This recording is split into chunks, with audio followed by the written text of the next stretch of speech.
Good evening, night owls, and welcome to Whisper Crowley. Tonight, I will guide you into a world of darkness, hoping to help you relax and unwind.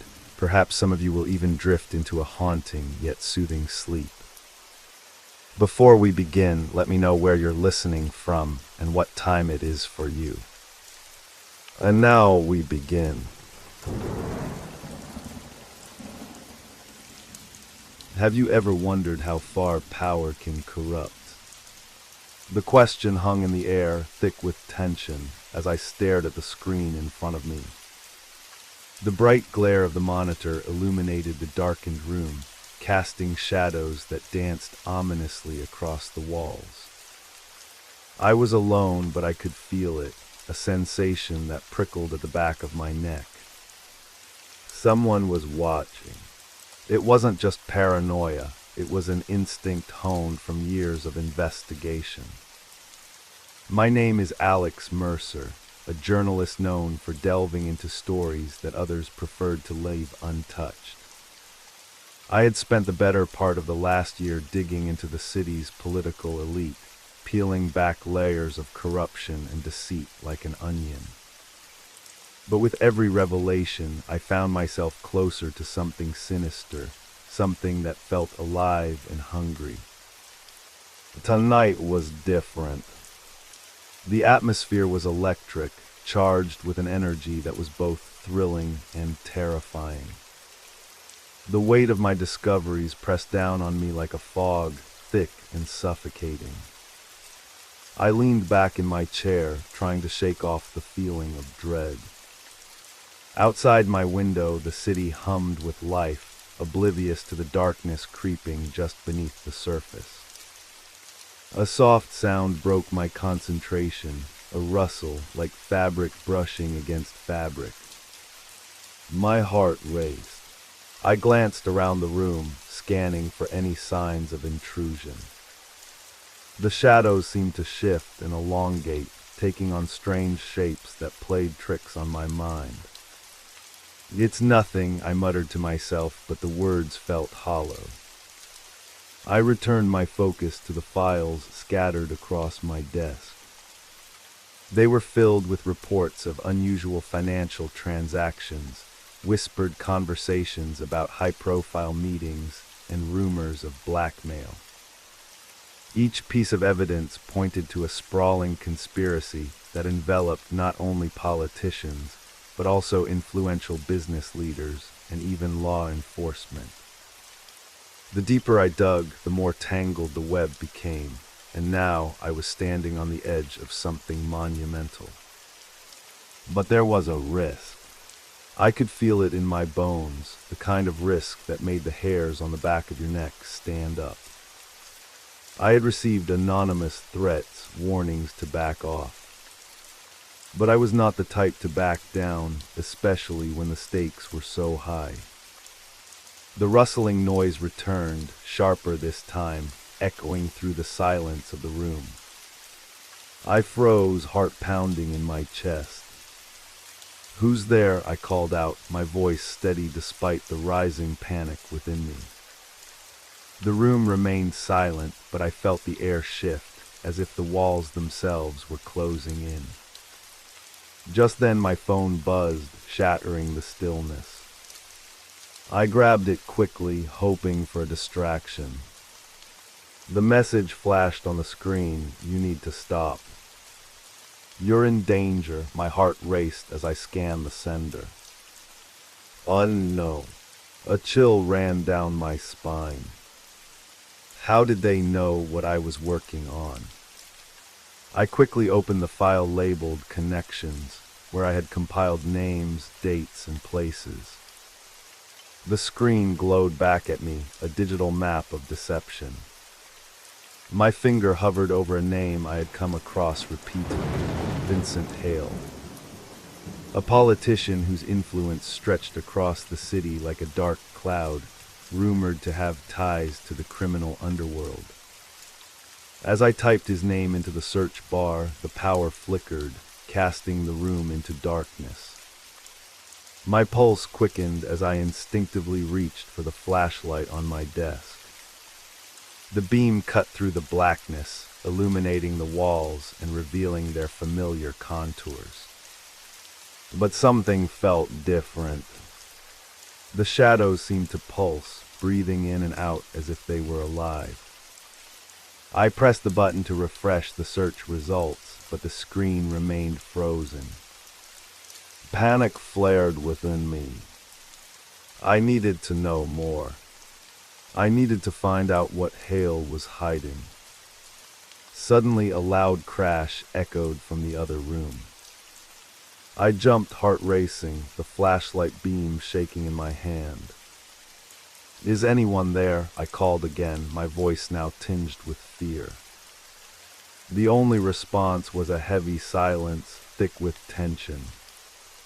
I felt trapped, caught in a web of fear and uncertainty. I had to act. I grabbed my bag and began stuffing the files into it. The truth was too important, too dangerous to leave behind. As I zipped it shut, I heard a low growl, like an animal stalking its prey. I turned, shining the flashlight into the dark corner of the room. The light flickered across the wall, revealing a shadow that seemed to shift and elongate into a figure. "Who are you?" I demanded, voice trembling. The figure remained still and the growl deepened, a warning that sent chills down my spine. In that moment, my instincts kicked in. I dashed for the door, adrenaline surging through me. I could hear footsteps behind me, heavy, purposeful. My heart pounded in my ears as I burst into the hallway, the fluorescent lights flickering ominously overhead. I sprinted down the corridor, skidding around a corner. The echo of my footsteps blended with the sound of something chasing me, relentless and terrifying. I glanced back and saw the shadowy figure emerging from the dark, gaining on me. Panic surged and I pushed myself to run faster, heart racing like a drum in my chest. "Stop!" a voice boomed from behind me, deep and menacing. I didn't dare look back. I had to find a way out, had to escape whatever had been unleashed. The stairwell loomed ahead, an escape route. I charged toward it, feeling the rush of cool air against my face as I flung open the door. I bolted down the stairs, every step echoing like thunder. My mind raced with thoughts of what I had uncovered and the danger that now enveloped me. As I reached the ground floor, I spotted the exit, a sliver of freedom amidst the chaos. I burst through the door, plunging into the night, the cool air hitting my skin like a splash of cold water. But I knew the danger wasn't over. I could still feel the weight of the conspiracy closing in around me. I had to survive. I had to reveal the truth. But as I glanced back at the building, a feeling of dread settled deep within me. This was just the beginning. The shadows were alive, and they would stop at nothing to silence me. The conspiracy ran deeper than I could have imagined, and the city was a breeding ground for darkness. I took a deep breath, steeling myself. I would not let fear dictate my actions. I would uncover the truth, no matter the cost. The fight had only just begun. I stood outside the building, the night air heavy with tension. My lungs burned from the sprint, but I couldn't stop. I glanced over my shoulder, half expecting to see the figure emerge from the shadows, but the street was eerily quiet. The city pulsed around me, distant sirens, the murmur of nightlife, the hum of a world blissfully unaware of the darkness lurking beneath its surface. I needed a plan. I couldn't go home, my apartment felt like a trap now. Instead, I turned down a side street, the cobblestones slick with rain. The glow of streetlights barely penetrated the darkness, casting long shadows that twisted and turned like phantoms. My heart raced as I navigated through the maze of alleys, each corner bringing new uncertainties. My phone buzzed again, a frantic reminder of the world I was trying to escape. I hesitated, the temptation to check almost overwhelming, but I pushed it down. The last thing I needed was another ominous message. Instead, I pulled up the contact list, scrolling until I found the name I hoped would still be awake, Maya, my closest ally and a fellow journalist. She had a knack for uncovering truths buried beneath layers of lies. I dialed her number, my pulse racing as I listened to the ringing. Each tone felt like a countdown, and I prayed she would pick up. Finally, her voice broke through the static of the night. "Alex, is everything okay?" she asked, concern evident in her tone. "Not even close. I need to meet." "It's urgent," I replied, trying to keep my voice steady. "Where?" I glanced around, the shadows feeling like they were closing in. "The diner on 5th. I'll be there in 10 minutes. "Be careful," she said before hanging up. I continued down the alley, weaving through the dimly lit streets. My mind raced with thoughts of what I had discovered. Every detail, the files, the threats, felt intertwined with something larger, a conspiracy that seemed to engulf not just the city, but also its very heart. Hale was at the center of it, and I couldn't shake the feeling that I was standing on the precipice of something monumental. As I neared the diner, the familiar neon sign buzzed to life, casting a flickering glow that warmed the otherwise cold night. The entrance door swung open, releasing a wave of warmth and the rich aroma of coffee. I stepped inside, shaking off the chill as I scanned the room. Maya was already there, seated in a booth toward the back. Her brow was furrowed, her fingers tapping anxiously on the table. When she spotted me, her eyes widened, and she gestured for me to come over. "Alex, what's going on?" she asked, her voice low. I slid into the booth across from her, glancing around to ensure no one was listening. "I've stumbled onto something huge. The financial reports, the connections, they're all linked to Hale. I think he's involved in something much darker than anyone realizes." Maya leaned in closer, her expression shifting from concern to curiosity. "What do you mean? Dark or how?" I pulled out the files I had salvaged from my desk, spreading them across the table. "Look at this. The money flow, the names, it's like a web, and Hale is at the center. But there's something else. I got threats tonight. Someone doesn't want me digging deeper." Maya's eyes narrowed as she scanned the documents. "This is explosive, Alex. If we can prove any of this—" "I know," I interrupted, my voice barely above a whisper. "But we have to be careful. They're watching. I can feel it." Suddenly the bell above the diner door jingled, and I felt a chill creep down my spine. I turned to see a man in a dark coat step inside. His presence was commanding, eyes scanning the room with an intensity that made my stomach churn. I couldn't shake the feeling that he was looking for someone like me. "Maya," I said, my voice urgent, "we need to go." "No." Her eyes widened in understanding as we quickly gathered the files. We slipped out the back door, stepping into the cool night air. My heart raced as we darted down an alley, putting distance between ourselves and the diner. What do we do now? Maya asked, her breath coming in quick gasps. We find a safe place to regroup, I replied, my mind racing. There's a coffee shop a few blocks away that's usually quiet at this hour. We can go over the files there and plan our next move. We moved quickly, staying close to the shadows. I couldn't shake the feeling that we were being followed, a constant pressure building in my chest.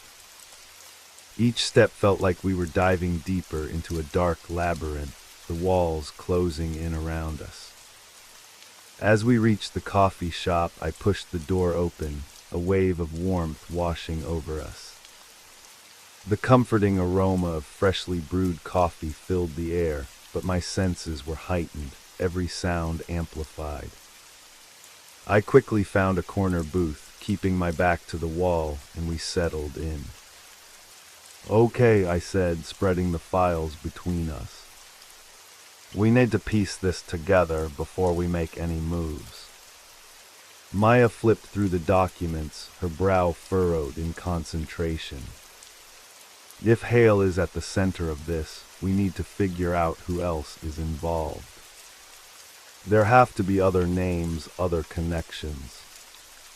I nodded, the weight of urgency pressing down on me. Right. We should also dig into any recent news about him, public appearances, press conferences. He might slip up. Just as I began to speak, the door swung open again. My heart skipped a beat as I looked up, the man from the diner stepping inside. He scanned the room with a predatory gaze, and my blood ran cold. He had found us. Time to go, I hissed, grabbing the files and shoving them into my bag. We bolted for the exit, the bell jangling behind us like a warning. The cool night air hit my face as we rushed into the street, but I could feel the weight of eyes on us. I glanced back and the man was following, moving with purpose. Run, I yelled, adrenaline surging through me. We sprinted down the sidewalk, weaving through the late-night crowd. My breath came in ragged gasps as I felt the chase escalate behind us. We ducked into a narrow alley, the shadows swallowing us whole. Maya was breathing heavily, her eyes wide with fear. What do we do now? I glanced around, my mind racing. There's an abandoned building a few blocks away. We can hide there and regroup. We took off again, the sound of our footsteps echoing in the stillness. As we neared the building, I pushed open a rusty door and we slipped inside. The darkness engulfed us, but the thrill of the chase kept my senses sharp. Inside, the air was stale, filled with the scent of dust and decay. I could hear the distant sounds of the city outside, but inside this crumbling structure, we were cocooned in silence. Where do we go from here? Maya whispered, her voice barely above a breath. I took a deep breath, trying to calm the racing thoughts in my mind. We need to figure out who we can trust and what Hale's endgame is. There's too much at stake now. Suddenly a sound broke the silence, a soft creak from above. My heart dropped.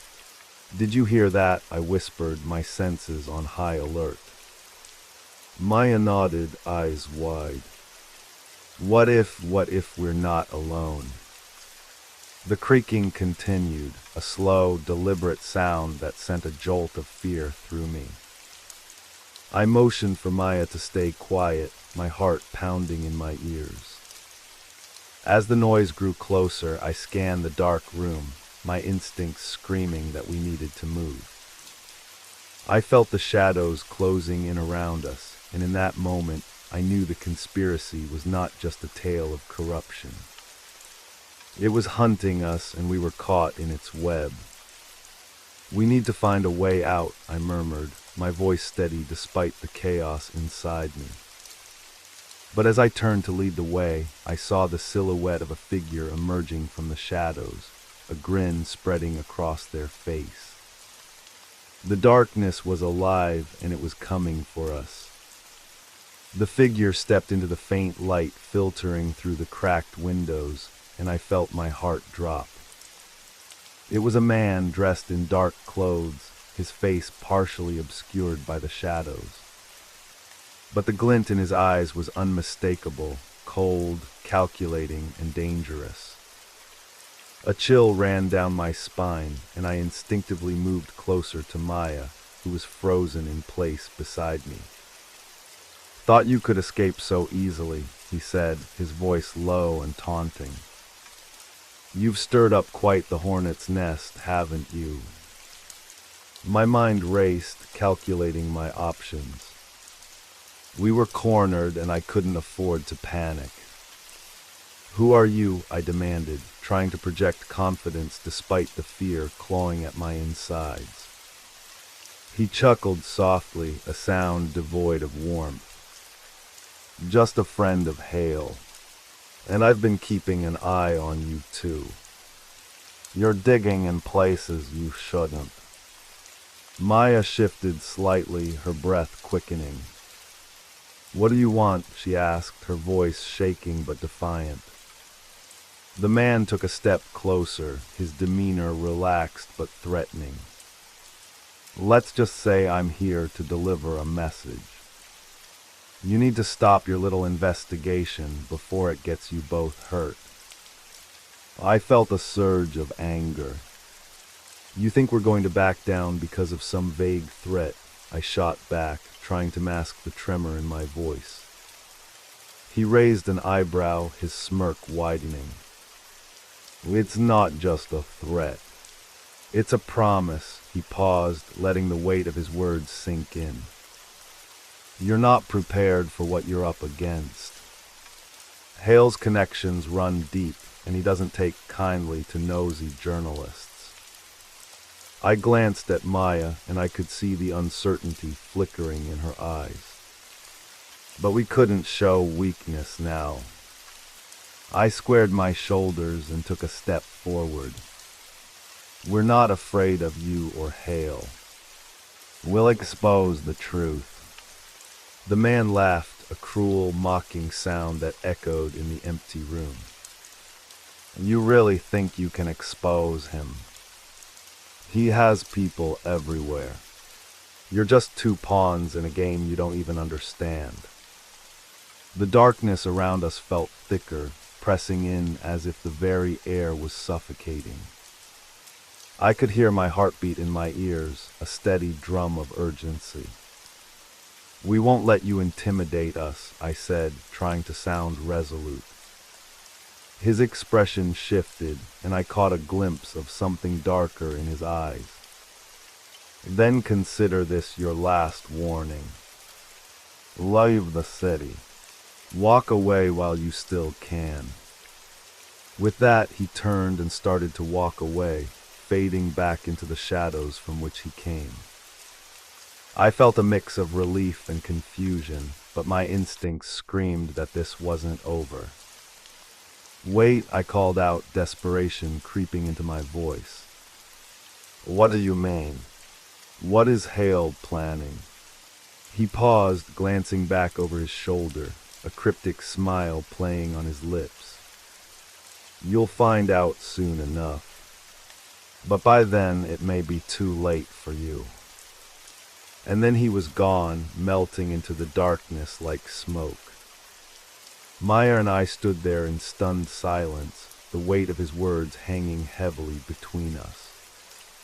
"What just happened?" she finally whispered, her voice trembling.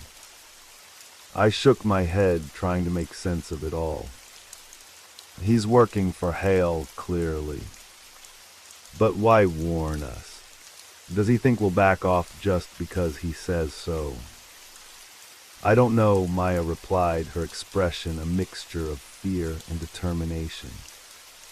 "But we can't let this scare us into submission. We need to find out what Hale is really up to." I nodded, knowing she was right. The encounter had shaken me, but it also ignited a fire within me. Let's regroup and figure out our next move. We can't let them control the narrative. We hurriedly exited the building, our senses heightened. The streets felt alive, the city pulsing around us as we navigated the labyrinth of alleys. I couldn't shake the feeling of being watched, a constant pressure on my back. I glanced around, half expecting the man to reappear, but the streets were quiet. Maya led the way, her determination unwavering. We stopped at a nearby cafe that was still open, its warm light spilling onto the sidewalk.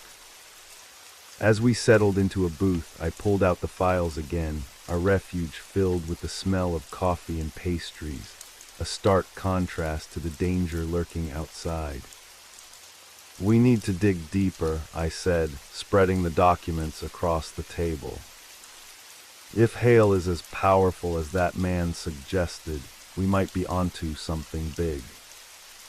Maya picked up one of the papers, her brow furrowing as she studied it. Look at this, she said, pointing to a name. This is a key player in city politics. If we can connect him to Hale, it could blow the whole thing wide open.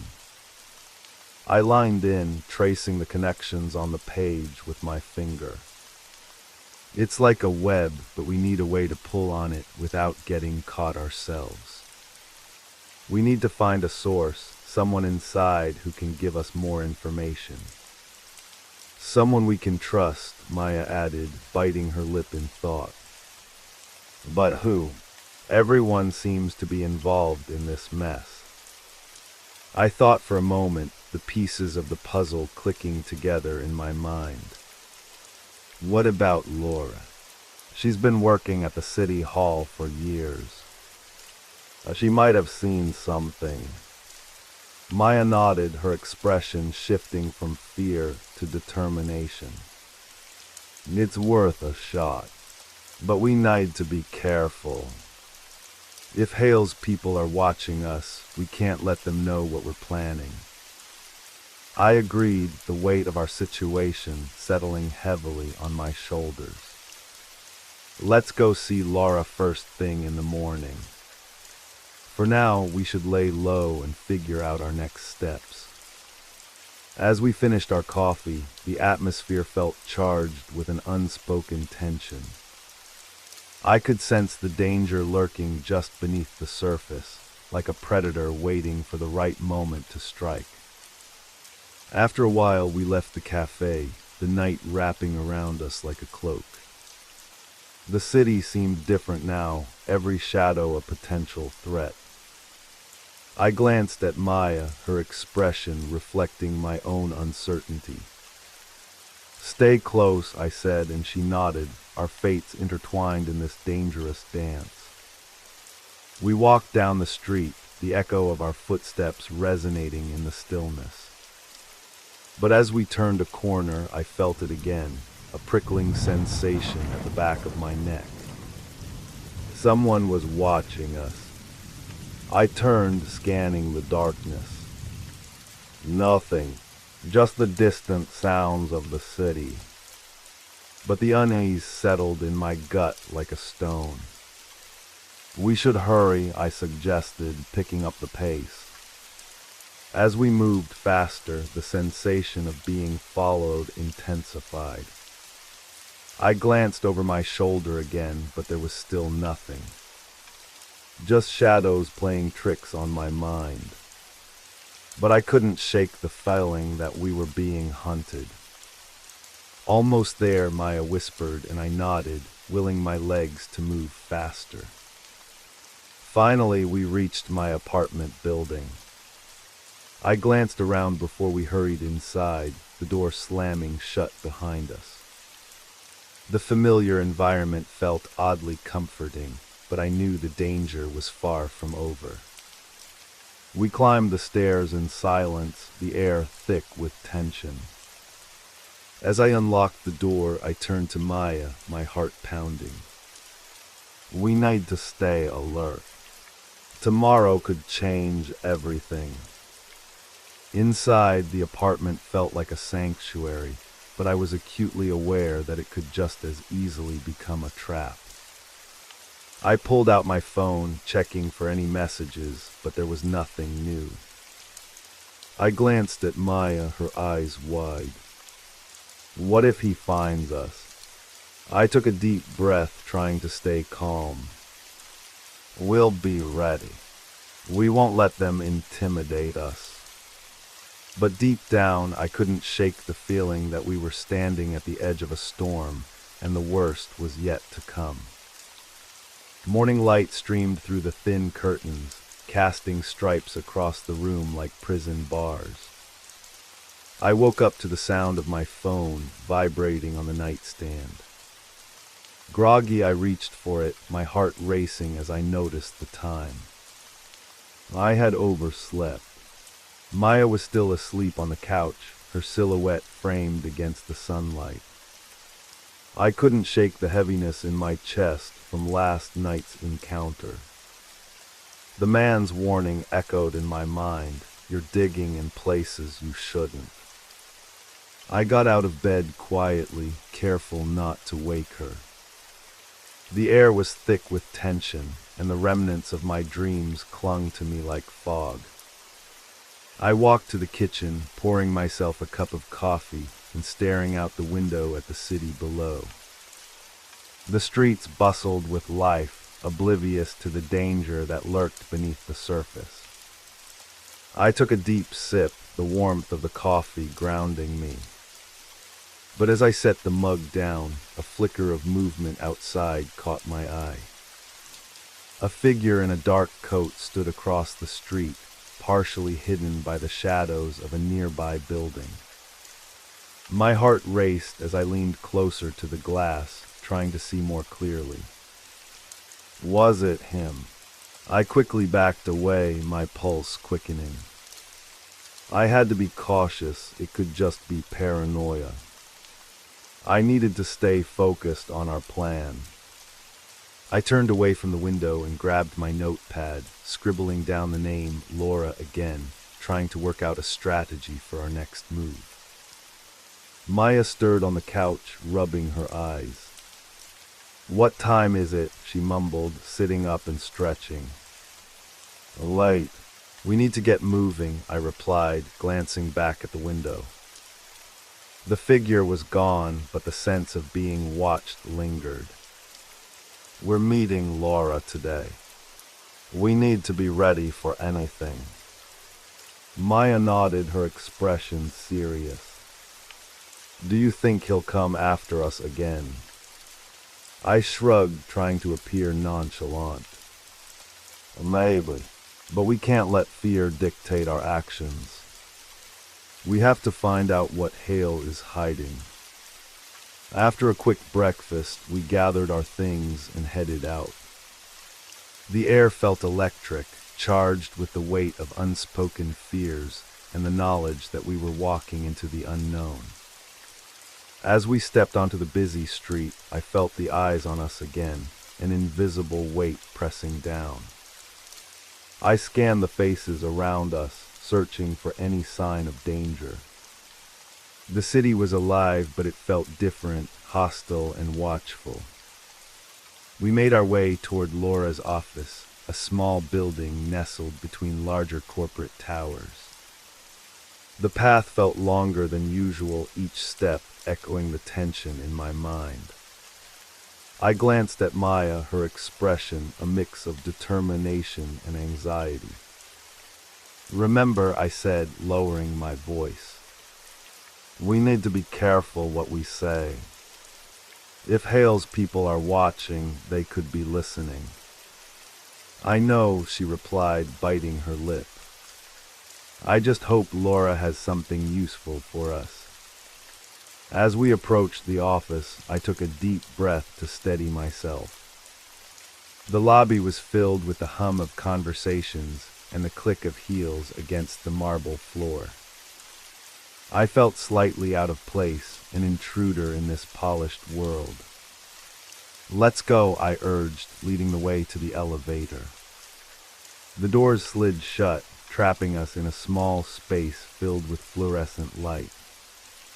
I glanced at Maya, her fingers nervously tapping against her thigh. The elevator dinged, and we stepped out into a narrow hallway lined with offices. The tension was palpable as we walked toward Laura's door. I knocked softly, the sound echoing in the silence. "Come in," a voice called from inside. I turned the handle and pushed the door open, revealing Laura sitting at her desk, a mountain of paperwork surrounding her. She looked up, her expression shifting from surprise to concern. "Hey, it's good to see you both," she said, gesturing for us to sit. "What brings you here?" "We need to talk," I said, my voice steady despite the whirlwind of emotions inside me. "It's urgent." Laura's brows furrowed as she leaned back in her chair, crossing her arms. "What's going on? You both look like you've seen a ghost." I exchanged a glance with Maya before launching into our story, outlining our investigation into Hale and the strange encounter we had. Laura listened intently, her expression shifting from curiosity to alarm. "I can't believe it," she said, shaking her head. "Hale is dangerous. You two are playing with fire." "We know," Maya interjected. "That's why we need your help.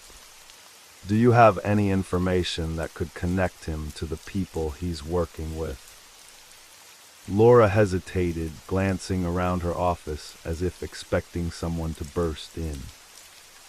"I might have something, but it's risky. Hale has eyes everywhere, and if he finds out, I'm helping you." "We can't back down," I insisted, my voice rising slightly. "There's too much at stake." With a resigned sigh, Laura reached for a folder in her desk, pulling out a series of documents. "These are some emails I intercepted. They mention a meeting between Hale and several key figures in city politics. It's not much, but it's a start." Maya leaned in closer, her eyes wide as she examined the papers. "This is great. If we can prove there's a connection." Laura interrupted, her voice urgent. "You need to be careful. If Hale catches wind of this, you won't just be in danger, he'll destroy you both." I nodded, feeling the weight of her words. "We understand the risks, but we can't let fear stop us." Suddenly, a loud bang echoed from the hallway, causing all three of us to jump. "What was that?" Maya asked, her voice trembling. Laura's eyes widened in panic. "I don't know, but we need to get out of here."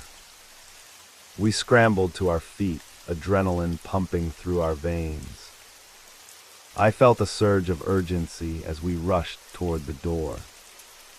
But before we could reach it, the door burst open, and a tall figure stepped inside, blocking our escape.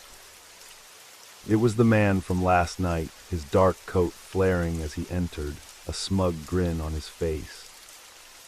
"I told you to stop digging, did I?" he sneered, his eyes gleaming with malice. My heart raced as I looked back at Laura and Maya. We were trapped, and I could feel the walls closing in. But there was no way we could back down now. I squared my shoulders, ready to face whatever came next. "We're not afraid of you," I declared, trying to sound braver than I felt. "Fear has nothing to do with it," he replied, stepping closer. "You're out of your depth, and it's time to learn your lesson." The tension in the room thickened, and I knew that this confrontation could change everything. I had to think quickly. We couldn't let him take us down without a fight.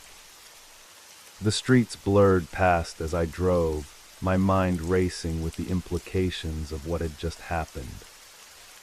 The encounter with the man loomed large in my thoughts, each moment replaying like a broken record. Who was he? Why had he threatened us? The questions spiraled, and with each passing second, my grip on the steering wheel tightened. I needed to get to my apartment. It was the one place I felt I could think clearly, away from the prying eyes of the city. I turned onto a quieter road, the hum of the engine drowning out the chaos in my head. The familiar route helped calm my nerves, but unease clung to me like a second skin. As I pulled into the parking lot of my apartment complex, a sense of foreboding washed over me. The space was eerily empty, the usual bustle of residents and visitors replaced by a heavy silence. I parked and scanned the area, half expecting the man to appear out of the shadows. Nothing, but the feeling of being watched gnawed at me. I grabbed my bag and stepped out, locking the car with a quick click. The air felt different, thicker, as I made my way to the entrance. I could almost hear my heartbeat echoing in the stillness. Every sound seemed amplified, the rustling of leaves, the distant laughter of children, the low hum of the city in the background. Once inside the building, I hurried up the stairs, taking 2 steps at a time. My apartment was on the 3rd floor, and I could feel the tension building in my chest. I reached my door and fumbled with the keys, my hands trembling slightly as I finally unlocked it and stepped inside. The familiar scent of my home enveloped me, coffee, old books, and the faint hint of lavender from the diffuser in the corner. But the comfort was short-lived. I quickly locked the door behind me and leaned against it, taking a deep breath to steady my nerves. Think, I murmured to myself. I needed a plan. My phone buzzed on the table, pulling me from my thoughts. It was a text from Maya. Where are you?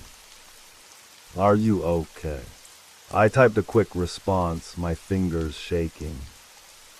I'm safe for now. Met the man, he knows we're onto him. We need to meet ASAP. Get to my place.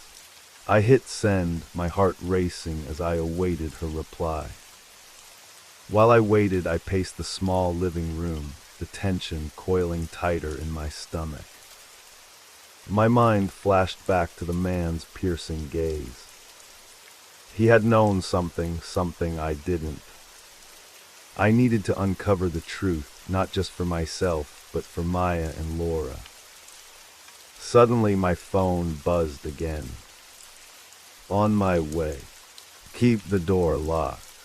I felt a wave of relief wash over me, but it was quickly overshadowed by the gnawing feeling of dread. What if the man followed her? What if he had eyes on my apartment? I moved to the window and peered out, scanning the parking lot for any sign of danger. A few cars were scattered about, and I could see the distant outlines of pedestrians, but nothing felt amiss. Still, the feeling of vulnerability pressed down on me. The minutes stretched into an eternity as I waited for Maya and Laura. I busied myself by tidying the living room, trying to maintain some semblance of normalcy.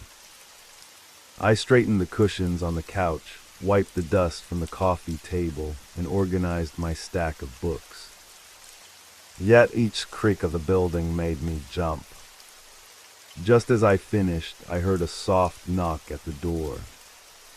My heart skipped a beat.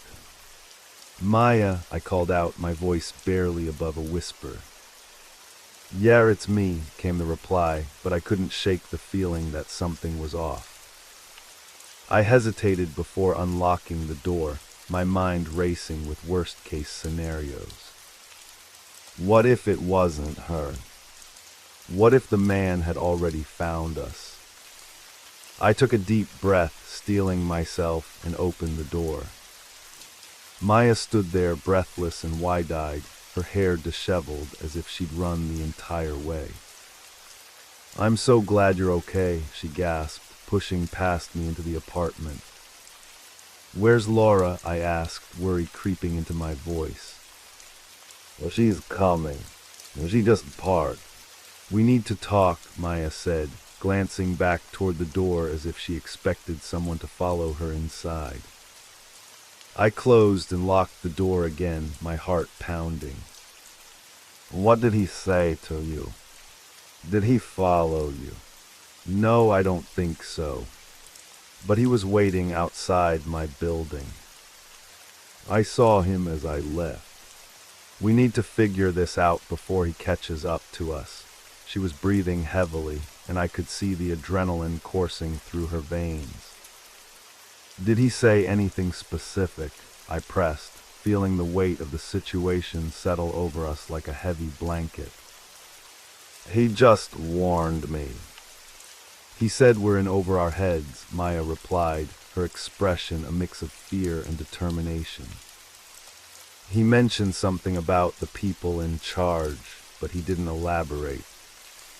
It's like he wants to scare us off." "Scare us or silence us," I murmured, thinking aloud.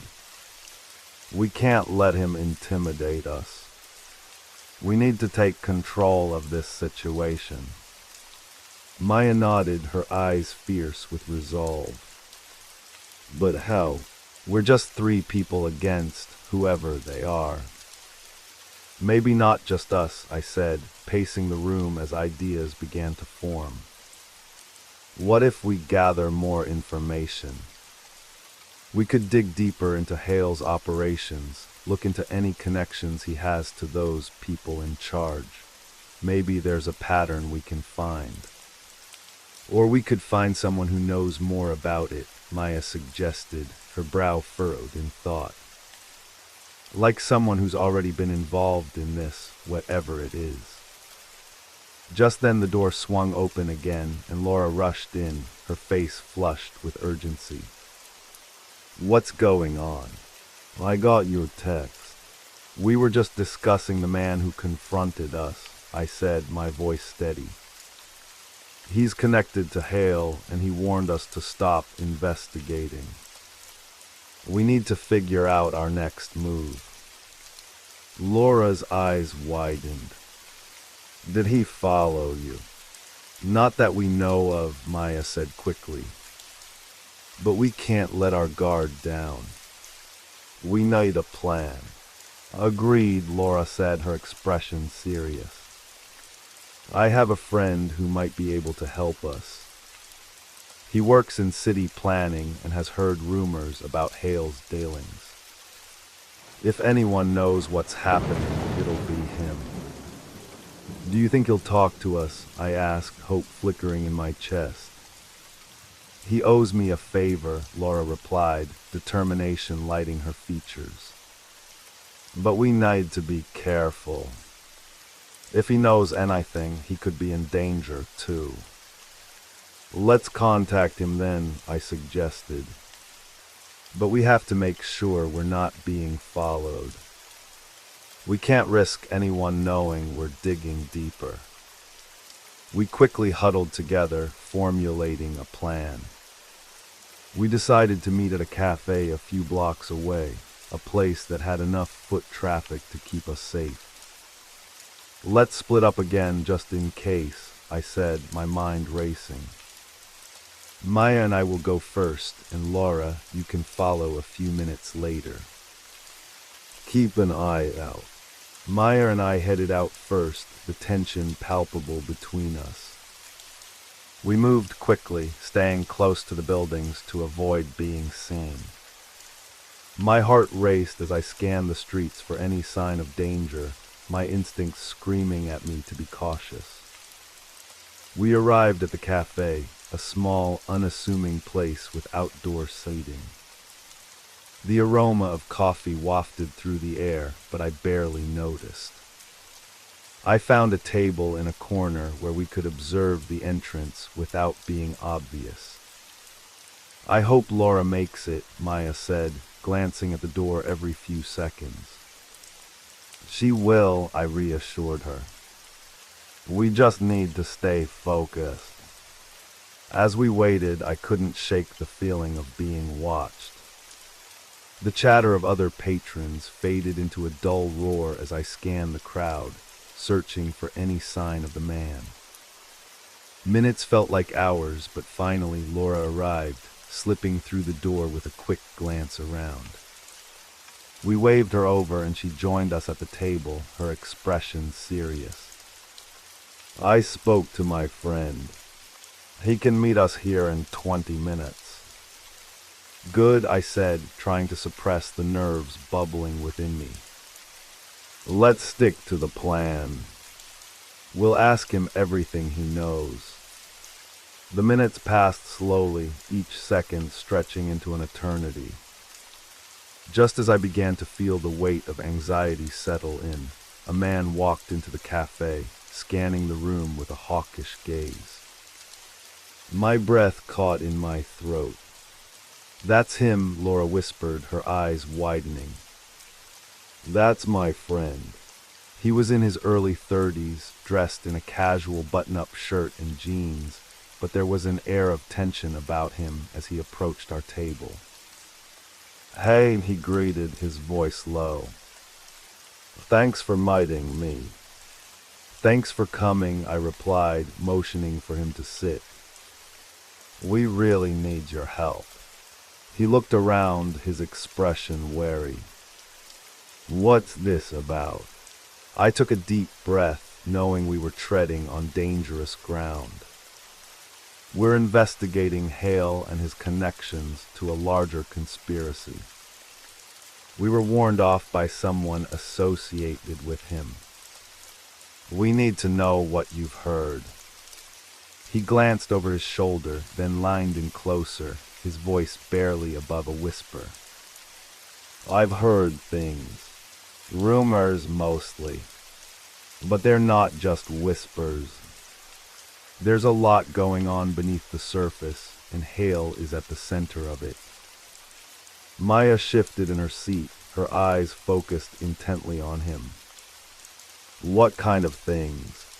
He glanced around the cafe again, ensuring no one was eavesdropping. He's involved in some serious dealings. Land development, construction contracts, things that don't add up. I've seen documents that suggest he's in bed with city officials, pushing through plans that benefit him while harming the community. Laura leaned forward, her brow furrowed. How do you know this? Who have you talked to? I have sources, he replied, his tone cautious. But they're nervous. Anyone who gets too close to Hale tends to disappear. People have lost their jobs, faced intimidation. It's not just business, it's personal for him. He'll do anything to protect his interests. Why hasn't anyone gone public with this? I asked, frustration creeping into my voice. Fear. It's a small city, everyone knows each other. If you speak out against Hale, you risk everything. People would rather stay silent than end up in a worse situation, he explained, his expression darkening. I'm here to help you, but you need to understand that this could be dangerous. The more you dig, the more you expose yourselves. Maya clenched her fists on the table. We can't just let him get away with this. We have to do something. Agreed, Laura added, determination shining in her eyes. But we need a plan. We can't just charge in blindly. Right, our friend said, nodding. If you're serious about this, I can help you gather more evidence. I have a couple of contacts who might have more information on Hale's dealings. But you need to be careful. If Hale finds out you're poking around, it could end badly. Okay, what do we do? I asked, urgency bubbling within me. First, you need to lay low. Don't attract any unnecessary attention. I'll see what I can dig up, and we can meet again soon to discuss what I find. If it's safe, he replied, glancing around nervously. Just then, the bell above the cafe door jingled, and a chill ran down my spine. I turned to see a figure step inside. It was the man who had confronted me earlier. My heart raced, adrenaline surging through my veins. Time to go, I whispered urgently to the group, my eyes darting to the exits. Eyes here. Laura's eyes widened, and Maya's expression hardened with determination. We can't just leave. We need to gather more information. We can't risk being seen, I insisted, grabbing my bag. Let's head out the back. We slipped quietly through a side door, our hearts pounding as we made our way into the alley behind the cafe. The sound of laughter and chatter faded as we stepped into the shadows, and I could feel the tension in the air thickening. Where do we go? Maya whispered, glancing around. There's a parking garage nearby, Laura suggested. If we can get to my car, we can figure out our next move. We moved quickly but cautiously, the weight of the moment pressing down on us. Each sound seemed magnified, our footsteps echoing against the concrete, the distant hum of traffic, the rustle of trash in the wind. As we rounded the corner, I could hear voices approaching from the street. Panic surged through me. We need to hide, I hissed, darting behind a dumpster. The others followed, squeezing in beside me as we held our breaths. I peeked out just in time to see the man from the cafe step into view, flanked by two others. They looked serious, scanning the area as if searching for someone. What do we do? Laura whispered, her voice trembling. Stay quiet, I whispered back, my heart racing. Let's wait until they pass. The men stood just a few feet away, their voices low but intense. I saw them enter the cafe, one of them said, his tone laced with urgency. We need to find them before they get too far. We'll split up. Check the alleyways, the man I recognized as the one who had confronted me ordered, his eyes scanning the street. I felt a wave of dread wash over me. They were looking for us. We couldn't stay here. But I also couldn't leave my friends behind. Follow me, I whispered, pulling back into the shadows. We crept away from the dumpster and toward the entrance of the garage, keeping low and moving as quietly as possible. Once inside the parking garage, we quickly ducked behind a row of parked cars, our breaths coming in sharp gasps. What now? Maya asked, her eyes wide with fear. We need to find my car, Laura whispered, scanning the area. It should be just a few rows down. Let's go, I said, pushing aside my own fear. We need to stick together. We moved swiftly but silently, every noise making us flinch. Finally, we spotted Laura's car, a small, unassuming sedan parked under a flickering light. As we approached, a sense of relief washed over me. Get in quickly, Laura urged, glancing over her shoulder as we piled into the car. She started the engine, and I felt the vibrations thrum through me. Where to? She asked, her hands gripping the wheel tightly. Just drive away from here, I replied, my mind racing. We need to figure out a plan, a safe place to talk. As we pulled out of the garage, I couldn't shake the feeling of being hunted. The city around us blurred, a whirlwind of lights and shadows. My heart raced, but I forced myself to focus. We need to think strategically. If they're looking for us, we can't stay in one place too long. I have a friend with a cabin in the woods, Maya suggested. It's isolated and should be safe for now. Let's do it, I said, feeling a flicker of hope. We can regroup there and figure out our next steps. As Laura navigated the winding streets, I felt the tension in the car slowly ease. But I knew the danger wasn't over. The man and his associates were still out there, and they wouldn't give up easily. Once we get to the cabin, we need to gather everything we can on Hale, I said, my resolve hardening. We can't let fear control us. We have to confront this head on. Maya nodded, her expression serious. Agreed. We need to expose him. Laura turned onto a quieter road, the city fading behind us. As the trees began to close in around us, I couldn't shake the feeling that this was just the beginning of a much darker journey. The woods were deep, but I knew the path ahead would be treacherous. We drove in silence for a while, each lost in our thoughts. The deeper we went into the woods, the more the tension shifted from fear to determination.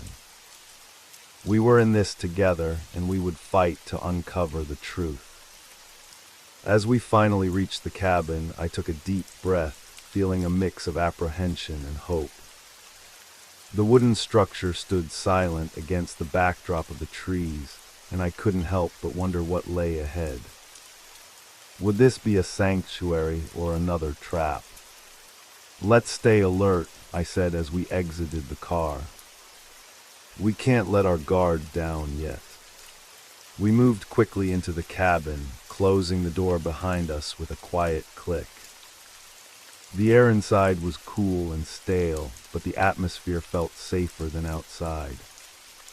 Let's find a place to sit and discuss what we need to do, I suggested, glancing around the dimly lit room. Maya and Laura nodded, and we settled into a small living area furnished with worn couches and a coffee table strewn with old magazines. The cabin had an eerie charm, but I felt comforted by the isolation. Now let's talk, I said, my voice steady. What's our next move? As we laid out our ideas, I could feel the tension shifting, transforming into a shared resolve. We would uncover Hale's secrets, confront the darkness that lurked in the shadows, and emerge stronger on the other side. The battle was just beginning.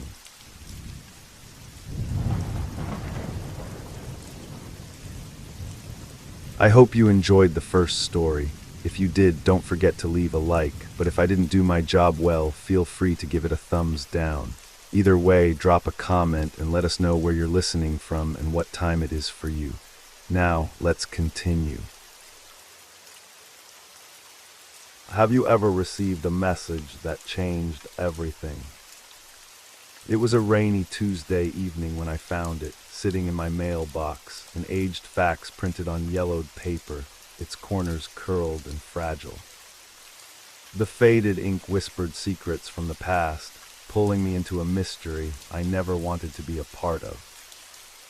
I was just an ordinary man, working a 9-to-5 job in a small office downtown. My life was predictable, bordered by routine and the mundane. Yet as I stared at that fax, a creeping unease settled in my gut. The sender was anonymous, the message cryptic, beware the shadows that linger. I shook my head, dismissing it as a prank or an elaborate joke. But something about the words sent shivers down my spine.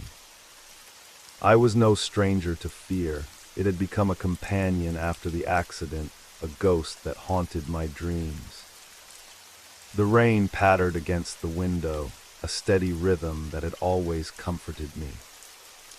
Tonight, however, it felt like a warning. I glanced at the clock. It was just after 8, the office empty but for the soft hum of the fluorescent lights. As I leaned back in my chair, I couldn't shake the feeling that I wasn't alone. A strange sound broke through the silence, a faint rustling like paper being crumpled. My heart raced. I scanned the room. Nothing was amiss. The shadows danced on the walls, shifting with the flickering lights. I told myself it was nothing, just my imagination. But a part of me screamed that it was more than that. I picked up the fax again, its surface cold and slightly damp. My mind raced with possibilities. Who sent this? Why? I flipped it over, searching for a clue, but there was nothing, just the dull, empty void of unanswered questions. Then I caught a whiff of something odd, a metallic scent that was out of place in my small office. It pierced through the damp air, sharp and unsettling. My skin prickled. I pushed away from my desk and stood, moving cautiously toward the door.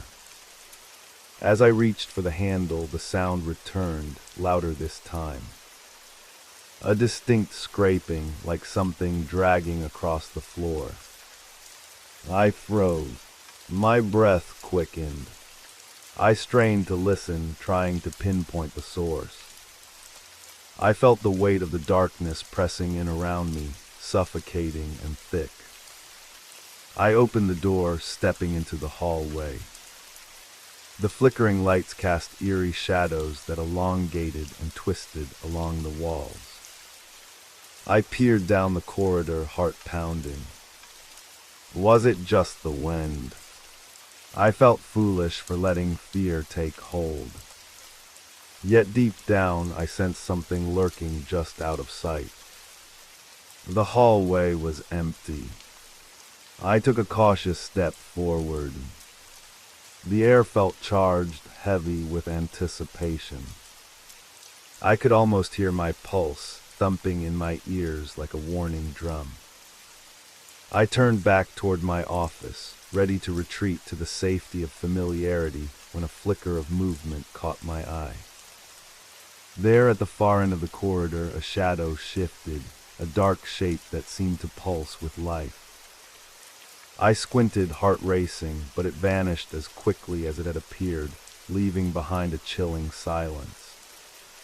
I wanted to convince myself it was a trick of the light, a mere figment of my imagination.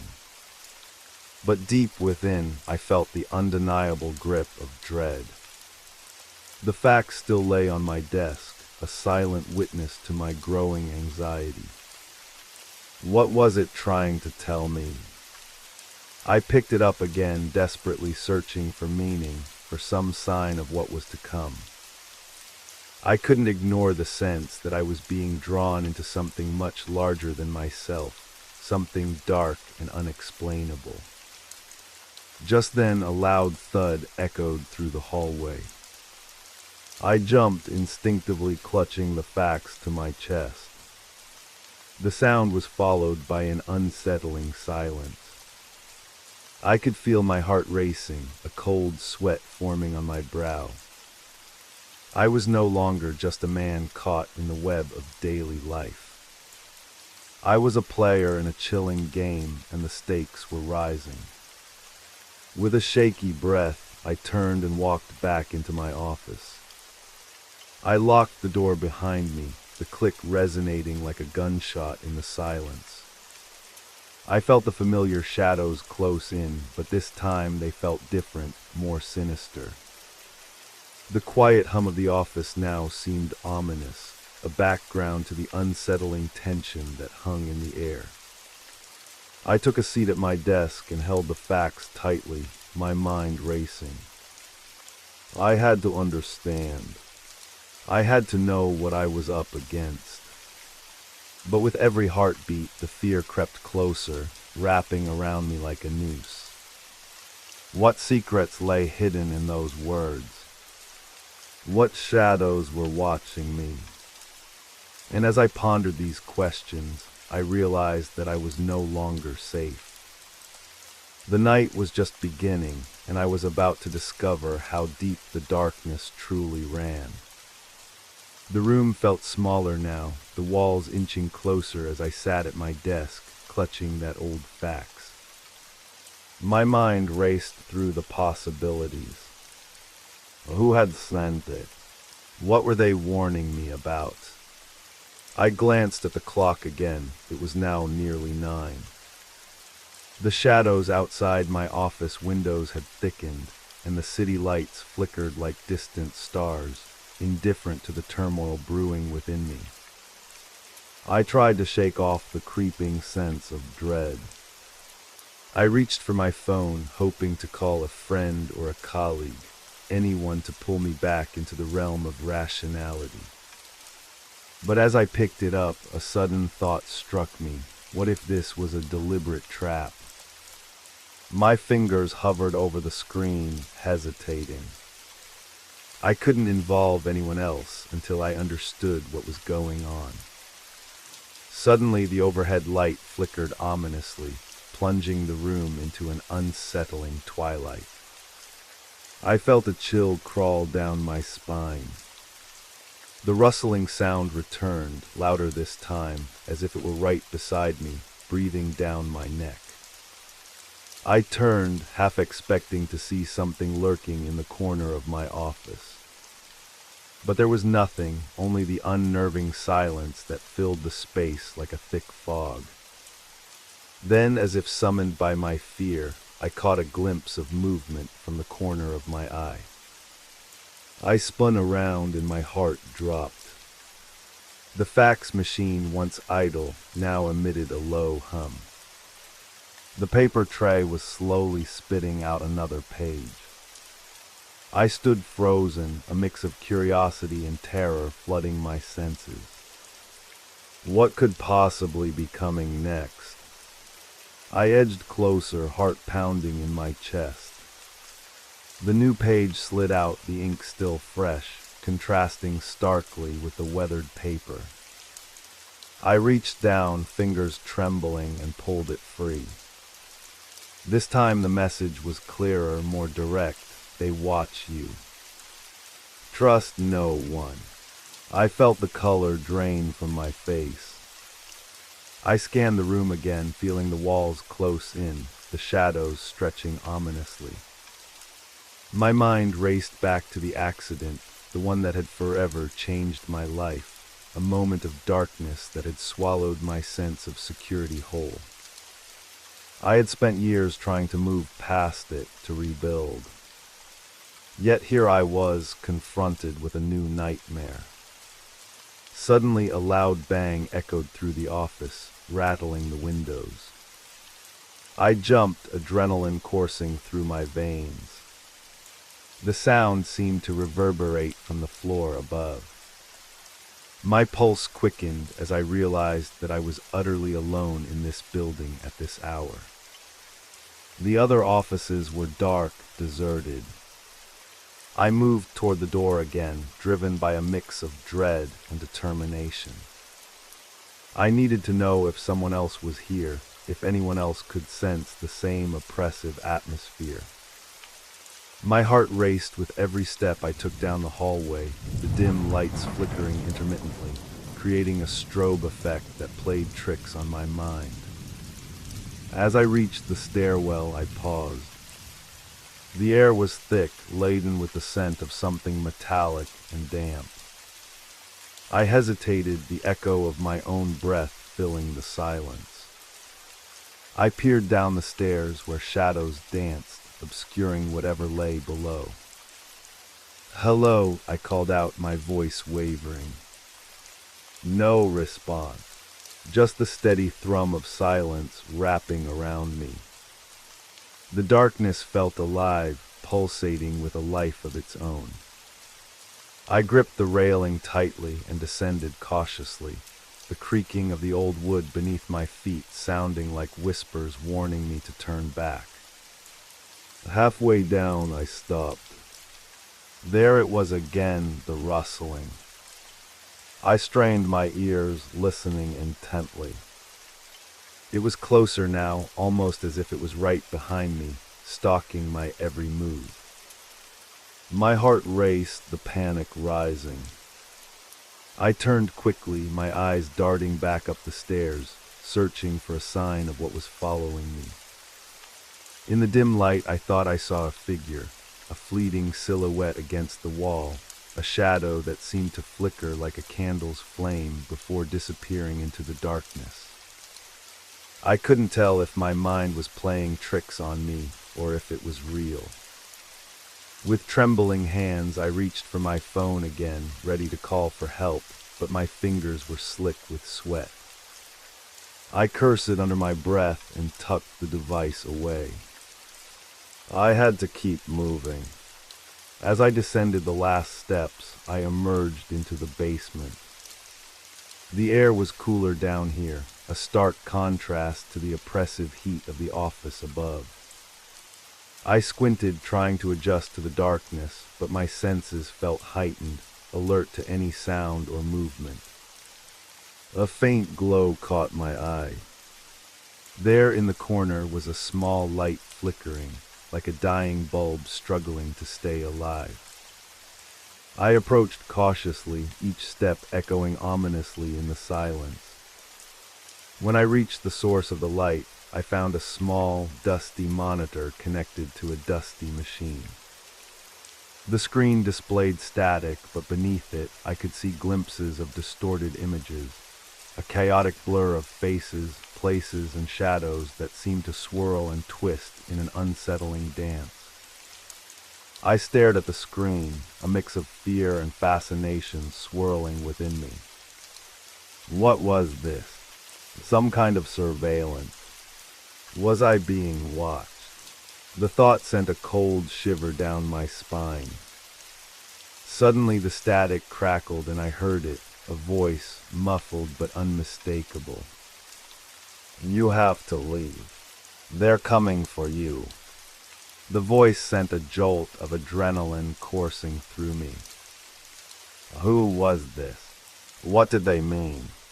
Panic surged as I felt the shadows close in around me, a suffocating darkness that threatened to engulf me whole. In that moment, I knew I had to get out. I turned on my heel and sprinted back toward the stairs, my breath coming in ragged gasps. The whispers in the dark grew louder, wrapping around me like tendrils, and I could almost feel the presence following close behind. As I burst back into the hallway, I could hear the rush of footsteps echoing somewhere in the distance. I was no longer just running from my own fears, I was being hunted. I raced back to my office, slamming the door behind me, locking it tight. My mind reeled with questions, but one thing was clear. The shadows were real, and whatever they were watching me. I sank into my chair, the weight of terror pressing down on my chest. I couldn't shake the feeling that this was just the beginning. And with that thought, I felt the first flickers of despair creep in. Was there any way out of this nightmare? I glanced at the facts on my desk, the ink still smudged and fresh. I knew I had to decipher its meaning. I needed to find out what I was up against before it was too late. The shadows were closing in, and I was running out of time. The walls of my office felt like they were closing in around me, the air thick with an oppressive tension. I sat at my desk, hands trembling as I stared at the fax machine, my heart pounding a frantic rhythm against my ribs. The message loomed over me, dark and foreboding. They watch you. Trust no one. I couldn't shake the feeling that I was trapped in a web spun from shadows and deceit. I had to understand what was happening, or risk losing my grip on reality. The voice from the basement echoed in my mind, "You have to leave. They're coming for you." Who were they? And why was I their target? I reached for the fax again, desperate to wring some clarity from its cryptic warnings. As I held it up to the light, I noticed something I hadn't seen before, an unusual symbol in the corner, a twisted design that looked almost like a sigil. My heart raced. Was it some kind of mark?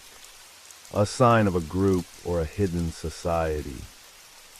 My breath quickened as I recalled stories I had heard in passing, urban legends of secret organizations that operated in the shadows, manipulating events from behind the scenes. Were they real? Was I being dragged into one of their twisted games? I knew I couldn't sit idle.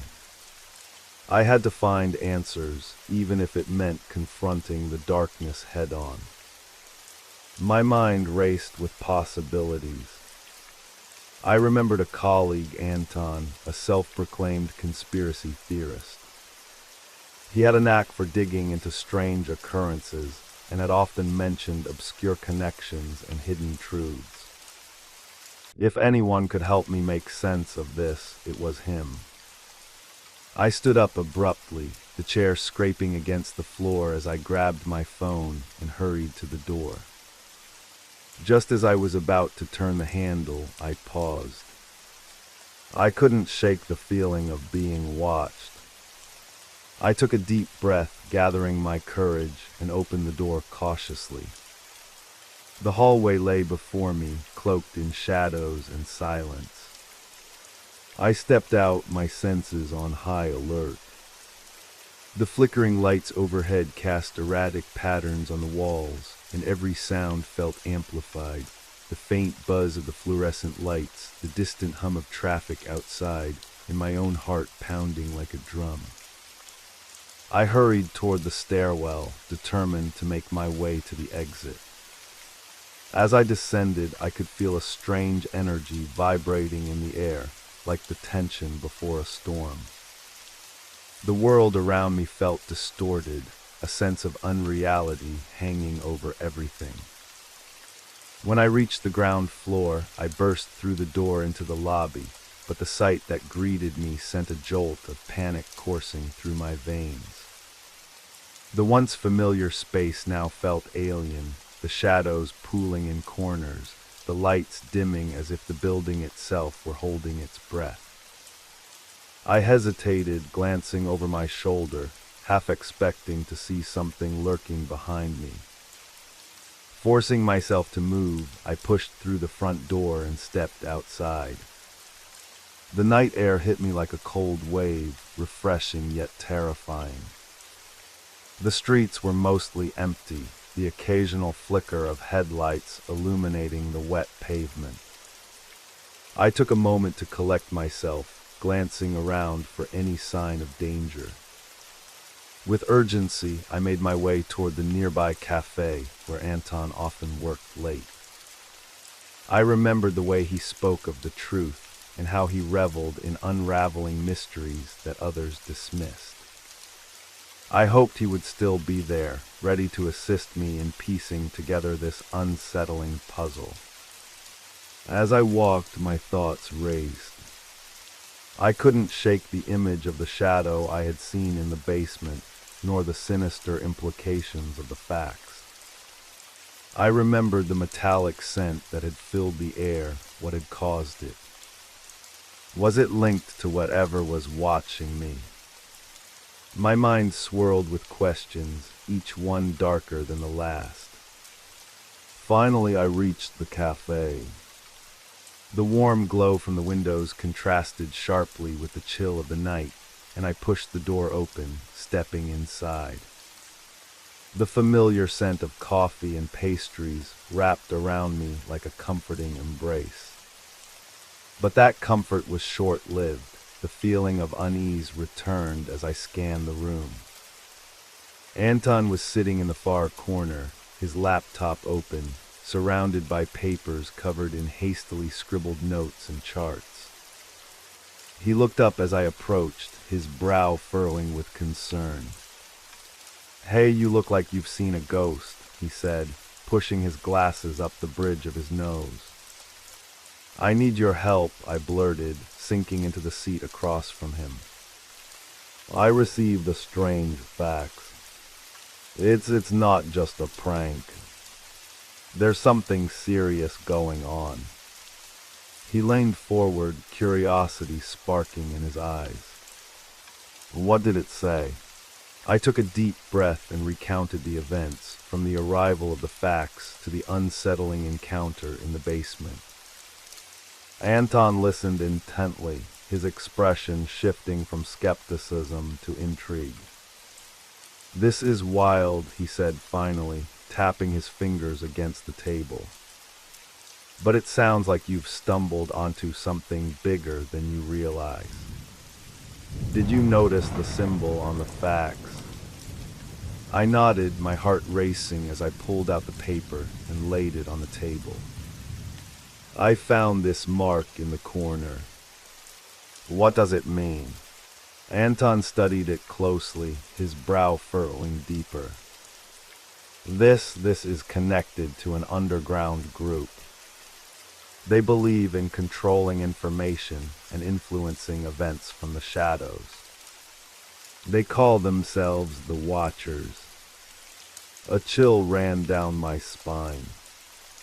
"What do they want?" "Power," Anton replied, his voice low and serious.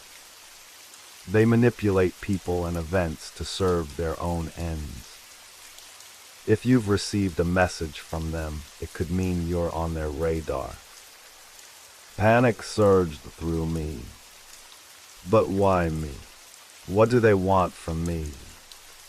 He shook his head, a grim expression settling on his face. "I can't say for sure, but you need to be careful. They don't take kindly to anyone who tries to uncover their secrets." My mind reeled. I felt the weight of dread settling heavily on my chest. I had thought my life was ordinary, but now it felt as though I had stumbled into a nightmare from which there was no escape. "What do I do?" I asked, my voice barely above a whisper. Anton leaned back in his chair, contemplating. "First, we need to dig deeper. We need to find out what they know about you and why you were targeted. If we can trace the source of that fax, we might find some answers." His determination ignited a flicker of hope in my chest. I nodded, ready to face whatever awaited me. But as I glanced out the window, I noticed something that made my blood run cold. A figure standing across the street, shrouded in darkness, watching us intently. The figure turned abruptly and disappeared into the night, but the message was clear. I was not alone. The Watchers were here, and they were closer than I had ever imagined. "Anton," I said urgently, "I think we need to leave." "No." But even as we prepared to move, the sense of dread loomed, a shadow that clung to me, reminding me that this was only the beginning. The night had more horrors in store, and the deeper I delved into this mystery, the more dangerous it would become. I could feel the walls closing in, the whispers in the dark growing louder, and I knew that I was racing against time. The cafe felt stifling as I exchanged panicked glances with Anton. The air buzzed with a low hum, but it was as if the world outside had faded into silence. My heart raced, pounding a relentless beat that seemed to echo in the corners of the room. I could still see the figure across the street, the shadow lurking in the dark, and a sense of urgency pressed upon me like a weight. "Okay," Anton said, his voice steady despite the tension. "We need to act quickly. If the Watchers are onto you, we can't stay here." I nodded, gripping the edge of the table. "Where do we go? What do we do?" He glanced around, his eyes narrowing as he formulated a plan. We need a safe place to regroup and figure this out. My apartment isn't far from here. It's secluded enough that we can think without being watched. As we stood to leave, I scanned the cafe one last time, taking in the familiar sights. The barista busy steaming milk, the soft glow of the overhead lights, the comforting aroma of roasted coffee beans. It was a sanctuary that now felt like a trap. The shadows danced in the corners of the room, as if mocking my fear. We stepped outside, the cool night air hitting my face like a slap. The street was quiet, the city lights flickering in the distance. I cast another glance around, but the figure was gone. A part of me felt relieved, yet the other part was consumed by unease. Had they followed us? Were we already being hunted? Anton led the way, his pace quickening as we navigated through the deserted streets. I followed closely, my eyes darting around, alert for any sign of danger. Every shadow seemed to hold a potential threat, every sound echoed ominously. I felt like a prey animal, instinctively aware of a predator lurking nearby. As we turned a corner, the dim light of a street lamp illuminated Anton's features. His brow was furrowed, deep in thought. We need to figure out how they knew about you. The facts, it might have been a warning or a way to draw you in. I don't understand, I said, frustration bubbling to the surface. What do they want? I've done nothing to provoke this. Anton sighed, glancing around cautiously. That's exactly it. Sometimes the most innocuous people become targets for reasons we can't comprehend. It could be a mistake, or maybe they see something in you that you don't see in yourself. I mulled over his words, feeling a mix of confusion and dread. What could I possibly offer to a secret organization that manipulated shadows? The question lingered, heavy in the air between us. We arrived at Anton's apartment, a small, unassuming building tucked away on a quiet street. He fumbled with his keys, his hands slightly trembling. I could see the tension etched on his face, and I knew he was just as anxious as I was. Finally, the door clicked open, and we stepped inside. The room was dimly lit, cluttered with stacks of books, papers, and old computer equipment. It felt like a sanctuary of secrets, a place where the ordinary blended with the extraordinary. Anton flipped on the light, and the room came alive with a soft glow. I took a moment to absorb my surroundings. A corkboard covered one wall, filled with notes, photographs, and maps, all connected by a tangled web of string. It looked like something out of a detective movie, a chaotic collection of ideas and clues. Sit down, Anton said, motioning toward a worn couch. We need to plan our next steps. I sank onto the couch, trying to collect my racing thoughts. Anton began pacing, glancing at the corkboard as if it held the answers we sought. First, we need to analyze the facts in that symbol. There might be clues hidden in its design. I reached into my bag and pulled out the fax, laying it on the coffee table. As I examined it under the light, I noticed how the symbol twisted and turned, almost alive. It resembled something ancient, but I couldn't place where I had seen it before. Do you have any reference books? I asked, trying to recall any legends or symbols that might connect with what we were facing. Yeah, let me grab a few. Anton rummaged through a nearby bookshelf, pulling out a couple of thick tomes. He dropped them on the table with a thud, the dust rising in small clouds. As he opened the first book, I leaned closer, scanning the pages filled with illustrations of ancient symbols, runes, and their meanings. The air felt thick with anticipation. "Look for anything that resembles this," I urged, pointing at the facts. Anton nodded, his brow furrowed in concentration. "I'll start with the sigils and then move to the historical references." He flipped through the pages rapidly, his fingers moving deftly. I took a moment to breathe, trying to calm the storm of anxiety inside me. But even as I focused, I could feel it, the weight of unseen eyes watching from the darkness, lurking just beyond the periphery of my awareness. Suddenly Anton exclaimed, "Wait." "Here it is." He pointed to a page filled with illustrations of various symbols, his finger hovering over one that looked eerily familiar. "This symbol, it's associated with a cult that believed in gathering information and controlling perception. They called themselves the Keepers."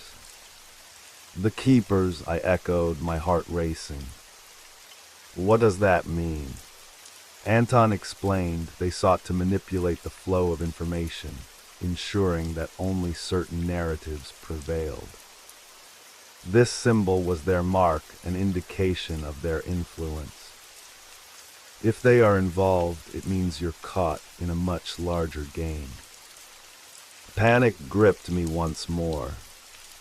What do we do if they're really watching me? I can't be their pawn. "We'll figure it out," he reassured me, but I could see the uncertainty in his eyes.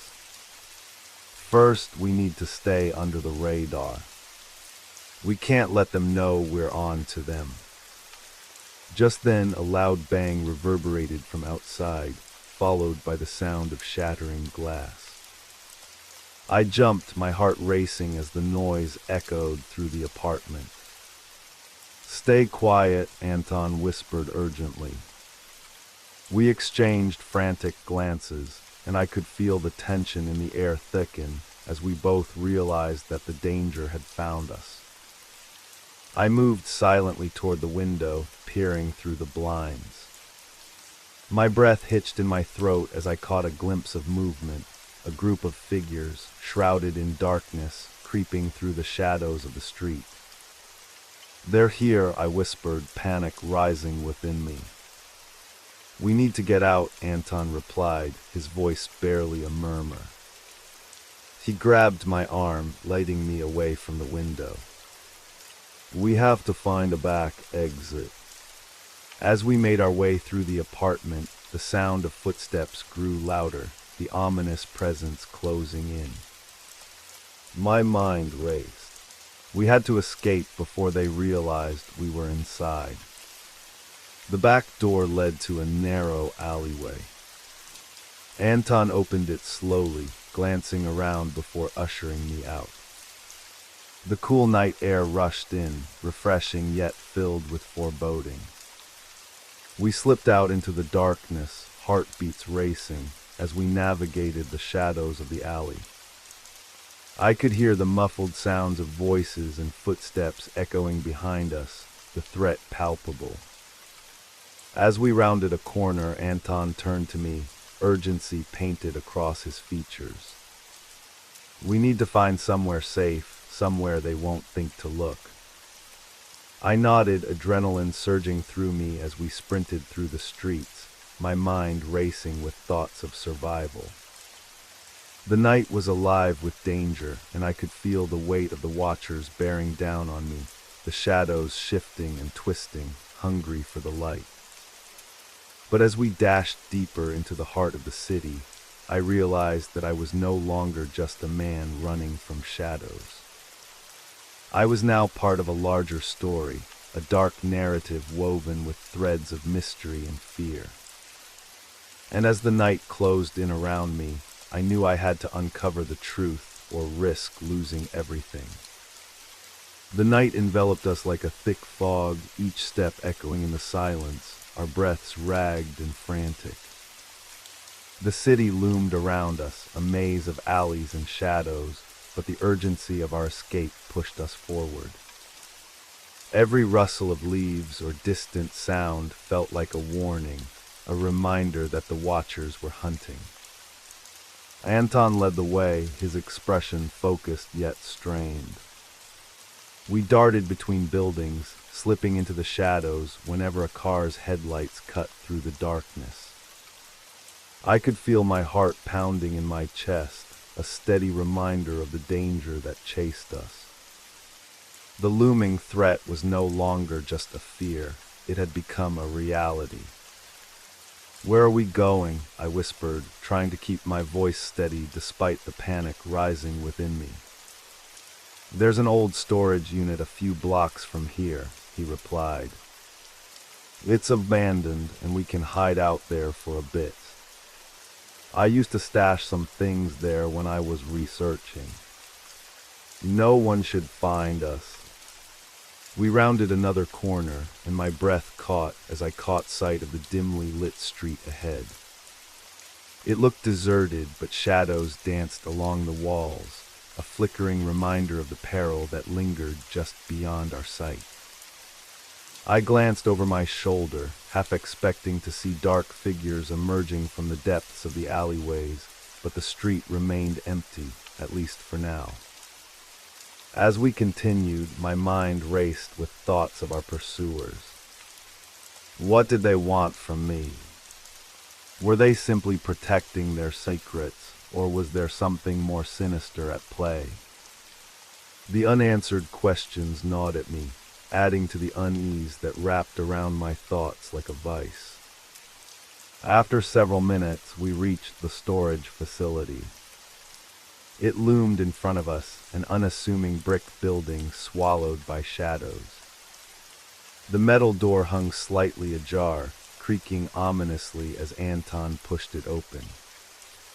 A waft of musty air hit me, mingling with the scent of rust and decay. "Stay close," he urged, stepping inside and gesturing for me to follow. I hesitated at the threshold, peering into the darkened interior.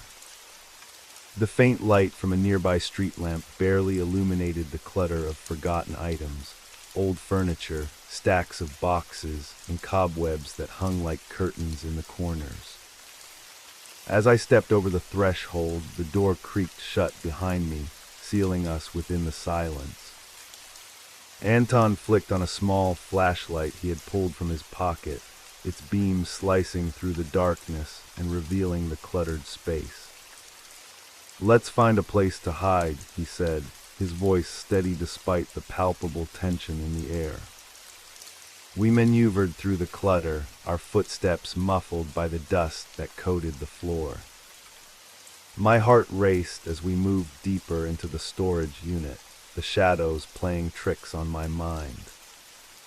Every creak of the floorboards and rustle of fabric felt like a reminder of the danger that loomed outside.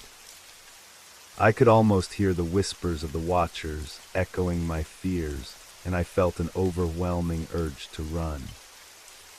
After a few moments, we found a corner piled high with boxes and discarded furniture. Anton pointed to a space beneath a rickety table, half hidden by a dusty tarp. "Oh, this should do. We can lie low here for a bit." I nodded and we crawled underneath, the cramped space filled with the scent of old wood and dampness. My heart raced as we settled in, the darkness closing around us like a cocoon. I could barely breathe, my chest tight with anxiety. "We need to come up with a plan," Anton whispered, his face illuminated by the faint glow of the flashlight. "We can't stay here forever. We need to find out what they know about you and why you're involved." I nodded, though my mind felt clouded with fear. "But how do we do that? I don't even know where to start." Anton took a deep breath, the tension in his shoulders easing slightly. First, we need to gather more information about the Watchers. They're not just a random group, they have a history, a network. If we can uncover their connections, we might find a way to protect you. What if they find us here? I asked, my voice barely above a whisper. They won't expect us to hide in plain sight, he replied, though I could hear the uncertainty in his tone. But we need to be quick. We have to figure out where their base of operations is. If we can infiltrate it, we might learn what they really want. As we sat in the cramped space, the atmosphere felt charged with tension. I could feel my pulse quickening, each beat a reminder of the precarious situation we found ourselves in. What if this was the end? What if the Watchers were too powerful, too cunning for us to escape their grasp? Suddenly a loud crash echoed from outside, the sound of glass shattering followed by a series of urgent voices. My heart stopped. They were closer than I had imagined. Panic surged through me, a visceral instinct to flee. Anton, they're here, I hissed, my voice trembling with fear. He nodded, his expression grave. We need to stay quiet. If they come in here, we can't let them know we're hiding. We huddled in silence, our breaths shallow, listening intently as footsteps approached the storage unit. The voices grew louder, filled with an urgency that sent shivers down my spine. I felt every nerve in my body tingle with fear, the shadows around us closing in. I closed my eyes, willing myself to remain calm. But the reality of our situation bore down heavily on me. The Watchers were not just a myth, they were here and they were searching for me. The door creaked open, the beam of light from a flashlight slicing through the darkness, illuminating the cluttered interior. I held my breath, praying they wouldn't find us. Search every corner, a voice commanded. They have to be here somewhere. We can't let them escape. The footsteps grew closer, the sound of boots crunching against debris echoing in my ears. My heart raced as I realized we were trapped, a mere breath away from discovery. The flashlight beam swept across the room, casting long shadows that danced across the walls. I could feel the tension in the air, thick and suffocating. I squeezed my eyes shut, my mind racing with thoughts of escape. But just as quickly as the light had come, it moved away, the figures stepping back into the shadows. A wave of relief washed over me, but it was short-lived as I realized the danger was still very much present. Keep looking, the voice urged. They can't have gone far. Anton and I exchanged frantic glances, our hearts pounding in synchrony. We were living a nightmare, our reality warped into something unrecognizable, and I knew we had to find a way out before it was too late. Suddenly the door swung wide open, the harsh light flooding into our hiding spot. My breath caught in my throat as I braced for the worst. Check under there, a figure shouted, moving closer, the beam of the flashlight zeroing in on us. In that moment, survival instincts kicked in. Anton grabbed my arm, pulling me deeper into the shadows, his expression fierce. We have to move. No. With a surge of adrenaline, we crawled out from our hiding place and bolted toward the back of the storage unit. The sounds of footsteps followed us, the urgency of our escape propelling us forward. As we reached the far end, I spotted a small window just above ground level. It was our only chance. Help me up, I shouted, desperation clawing at my throat. Anton nodded, hoisting me toward the window. My fingers grasped the ledge, and I scrambled to pull myself up. Just as I was about to get my legs through, I heard the shouts grow closer, the figures closing in on us. Quickly, Anton urged, pushing me through the window. I tumbled out onto the cool ground outside, the night air hitting my face like a breath of freedom. I turned to help Anton, but the noise behind us grew louder. He scrambled up to the window, but just as he was about to climb through, a hand shot out from the shadows, grabbing his ankle. "No," I screamed, reaching out for him. With a desperate heave, Anton pulled free and tumbled out, rolling onto the ground beside me. We scrambled to our feet, adrenaline fueling our movements as we took off into the night, the world around us a blur of shadows and uncertainty. We dashed down the street, the sound of our pursuers fading into the distance. But as we ran, the weight of the night bore down on us, and I couldn't shake the feeling that we were hurtling deeper into a darkness from which there was no return.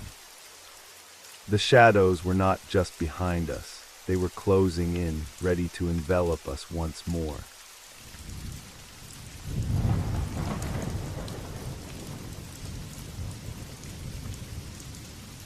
You made it to the end of the stories. That means it's the perfect time to subscribe so you don't miss future episodes. And if you haven't already, leave a like and drop a comment. I'd love to hear your thoughts. Have a great time relaxing, and good night.